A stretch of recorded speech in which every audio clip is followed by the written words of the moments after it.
ሰይጣን ሰላም ሆነ። እንግዲህ የዚህ ሰሞን ሰላምታችን ይህንን የምስራች መናገር ነውና ለዛ ነው ሰላምታውን በዛ ይቀየርኩኝ። የተከበሩ አባታችን ሊቀ ጉባኤ የዘር አስተዳዳሪ፣ የተከበራችሁ የሁሉ እግዚአብሔር ቤተሰቦች ሁላችሁም በዚህ በተቀደሰ ቦታ የተሰበሰባችሁ የክርስቶስ ቤተሰቦች እንኳን ለብርሃነ ትንሣኤው በሰላም አደረሳችሁ አደረሰን።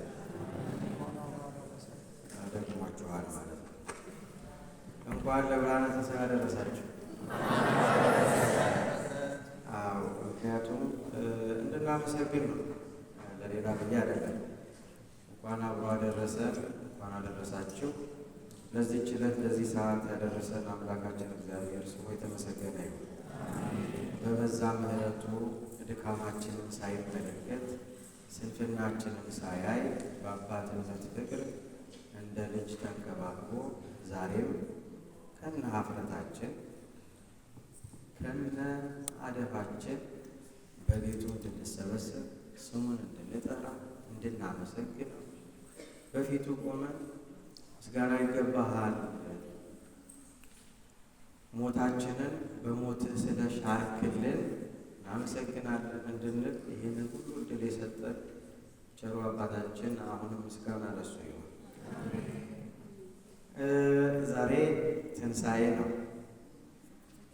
ትንሣኤን በተመለከተ የዮሐንስ ወንጌል በኋላ በቅዳሴው ሲነበብ የምትሰሙት በሰፊው የተቀመጠ ምንባብ አለ። ምዕራፍ 20 ላይ ጥቂት ላንብብላችሁና ድንጋዩ ከመቃብሩ ተፈንቅሏል በሚል ርዕስ ተነስተን ጥቂት እንማማራለን። ከሳምንቱ በፊተኛው ቀን ወንጌሉ ስላልተነበበ ነው ማነብላችሁ። በኋላ ነው የምነበሩ እንጂ አላነበብ ነበር። ከሳምንቱ በፊተኛው ቀን መግደላዊት ማርያም ገና ጨለማ ሳለ ማልዳ ወደ መቃብሩ መጣች። ድንጋዩ ከመቃብሩ ተፈንቅሎ አየች። እየሮጠች ወደ ስምዖን ጴጥሮስና ኢየሱስ ይወደው ለነበረው ወደ ሌላው ደቀ መዝሙር መጥታ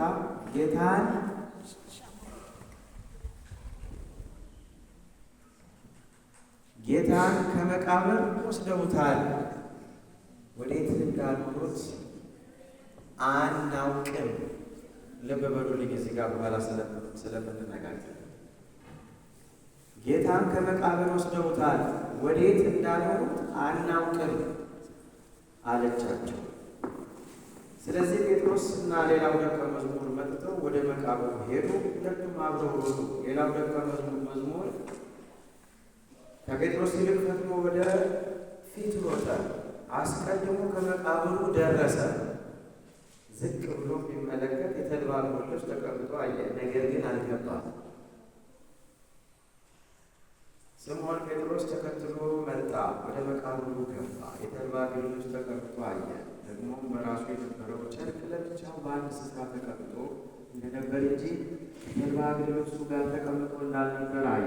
በዚያ ጊዜ አስቀድሞ ወደ መቃብር የመጣው ሌላው ደቀ መዝሙር ደግሞ ገባ፣ አየም፣ አመነ።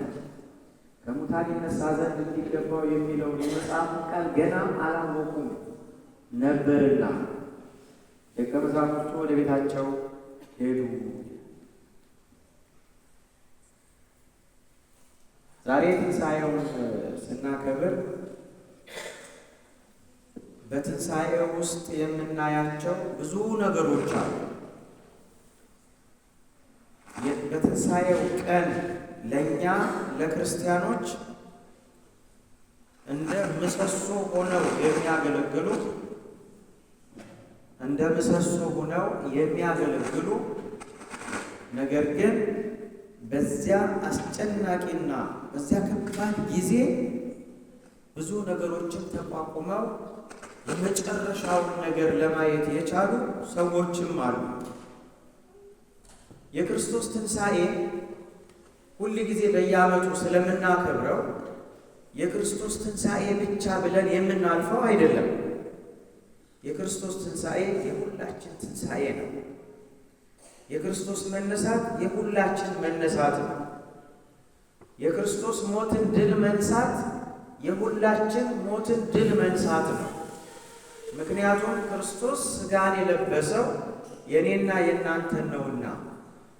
ትላንት የነበራችሁ እንደተማማር ነው የእግዚአብሔር ቃል ተያያዥ ስለሆነ አንድ ስለሆነ ትላንትን መነሻ ማድረግ ተገቢ ስለሚሆን ክርስቶስ ያንን መከራ ተቀብሎ በመስቀል ሞት እስከ መጨረሻዋ ሰዓት ድረስ ተፈጸመ ብሎ የእኛን ዕዳ እስከዘጋበት የእኛን ፋይል እስከዘጋበት ሰዓት ድረስ ያለውን ጉዞ ስትመለከቱ ሰው ያከናወነው ነው። ሁለተኛው አዳም ያከናወነው ነው። ስለዚህ በእኛ የነበረው ሁሉ ሲወገድ በትንሣኤው ደግሞ ትንሣኤው የኛ ነው ማለት ነው። እንደዛ አይደል? ትንሣኤውም የኛ ነው። ስለዚህ በዚህ በዮሐንስ ወንጌል አገላለጥ ከሳምንቱ በፊተኛው ቀን ጀግኖች ሴቶችን በመጀመሪያ ስማቸውን ጠርቶ ስለ ትንሣኤው የነገረን እነሱን ዋቢ አድርጎ እነሱን መረጃ አድርጎ ነው ዮሐንስ የነገረን። ወንጌላውያኑ በሙሉ መረጃ ሲሰጡ ወንጌላውያኑ በሙሉ ስለነበረው ክንዋኔ ሲያስረዱ መነሻቸው የመረጃቸው ምንጭ ሴቶቹ ነበሩ። እነዚህ ሴቶች መሪያቸው መግደላዊት ማርያም ናት። ስለ መግደላዊት ማርያም ብዙ ጊዜ ተነግሯል፣ ታውቋታላችሁ ብዬ አስባለሁ። ሰው እግዚአብሔር ከሱ ላይ ያወረደለትን ያቀለለለትን ቀና ማለት እስኪያቅተው አጉጦት የነበረውን ከባድ ነገር እስካልተገነዘበ ድረስ እስከ መጨረሻው ጸንቶ መቆም አይችልም። ይህን እውነት ነው መግደላዊት ማርያም የምታሳየው። መግደላዊት ማርያም ጨለማ ያልበገራት ደቀ መዛሙርቱ ሲነበብ እንደሰማችሁት መጡ፣ ሮጠው መቃብሩ ጋር ተሽቀዳድመው መጡ። ጴጥሮስ ሽማግሌ ነው፣ ዮሐንስ ስሙን አልጠቀሰም፣ ዮሐንስ ነው። ዮሐንስ ወጣት ነው። ስለዚህ እሱ ተሯሩጦ መቃብሩ ጋር ደረሰ፣ ግን አልገባም። ለማንኛውም ብሎ ጠበቀ። ሽማግሌው ጴጥሮስ ሲመጣ ግን ገብተው አዩ። አይተው ክርስቶስ ሲገነዝ የተገነዘበትን አጠቃላይ ሁኔታ ስለሚያውቁ ያንን አዩ። አዎ ትክክል ነው ተነስቷል አሉና እነሱ ለደቂቃ አልቆዩም፣ ተመልሰው ነው የሄዱት። እዚህ ላይ መገንዘብ ያለብን ነገር ደቀ መዛሙርቱ መቃብሩ ጋር መጥተው ተመልሰው መሄዳቸውን ብቻ አይደለም ማየት ያለባቸው። ደቀ መዛሙርቱ ለምን ፈጥነው የተመለሱት? ለምን ይመስላችኋል? ብዙ ጊዜ ተምረነዋል። የሚያስፈራ ነው፣ እጅግ የሚያስፈራ ነው። በትላንትናው ግብረ ሕማማትና በትላንትናው አጠቃላይ ክንዋኔ እንደተገነዘባችሁት ክርስቶስ ሊይዙት ለመጡት የወቅቱ የሮማ ወታደሮች እነሱን ተዋቸው ይሄዱ፣ የምትፈልጉት እኔን ነው አይደል? በቃ እኔን ያዙ ብሎ እኔ የናዝሬቱ ኢየሱስ ማለት እኔ ነኝ ብሎ ራሱን የሰጣቸው። ማንም እጁን አምጥቶ የጫነበት የለም። ግን እነሱን ተዋቸው። ይሄ ነገር ሲከወን በክርስቶስ ላይ የደረሰው ማዳፋት ያለውን መከራ በሙሉ ያዩ ነበር። ከምንም በላይ ደግሞ አንደኛው ማን ነው? ቅዱስ ጴጥሮስ። ጴጥሮስ እስከ ግቢው ድረስ ሁለቱም ዮሐንስን ጴጥሮስ ነው። ዮሐንስ ግቢ ውስጥ ገብቷል። ጴጥሮስ እስከ ግቢው ድረስ ተጠግቶ ለማየት ሞክሯል። እነዚህ ሰዎች የሆነውን ያን ሰጣጭ ያን ዘግናኝ የሆነ መከራ አይተውታል። ሰዎች አይደሉም ገና መንፈስ ቅዱስን ስላልተቀበሉ ፍርሃት ነው ይዟቸው ወደ ቤታቸው ያሸሻቸው። ያዩትን አዩ፣ ጠብጣቢ መረጃ ያዙ። ሙሉ አይደለም መረጃ እንደምትመለከቱ ያገኟትን ያዙ፣ ሮጠው ሄዱ። አያችሁ ብዙ ጊዜ በክርስትና ሕይወት እስከ መጨረሻው በእግዚአብሔር ቤት የሚጸኑ ሰዎች ልብ ብላችሁ ተመልክታችሁ ከሆነ እግዚአብሔር ብዙ ያደረገላቸው ናቸው። እስከ መጨረሻው ቢገፉም አይወጡት፣ ጨለማም አያስፈራቸው። መቃብሩን እኮ እንዲጠብቁ ወታደሮች ተቀምጠው ነበር አይደል? ተቀምጠዋል እኮ መቃብሩ ላይ እኮ ወታደር ተመድቧል እኮ። ምክንያቱም ሌሊት ደቀ መዛሙርቱ መጥተው ሰርቀውት ተነሳው ሊል ነው እነሳለሁ ብሏላ በፊት። የሰው ልጅ በእናንተ ተላልፎ ይሰጣል፣ ከዛ በኋላ ይሞታል፣ ይሰቀላል፣ ይሞታል፣ ግን ይነሳል ብሏቸው። እነሱ እያንዳንዷን ቃል ነው የሚተነትኑት። ለአስተዳደራቸው በሚያመቻቸው መልኩ እያንዳንዷን ቃል ይተነትናሉ። ስለሚተነትኑ እንዲሰቀል ያደረጉት አይሁድ ደግሞ ሊቃነ ካህናቱ፣ ፈሪሳውያኑ፣ ሰዱቃውያኑ ደግሞ ምክረ ሐሳብ ይሰጣሉ በጎን። ስለዚህ የነበረው አስተዳደር መቃብሩን ለማስጠበቅ ሰራዊት አስቀምጧል።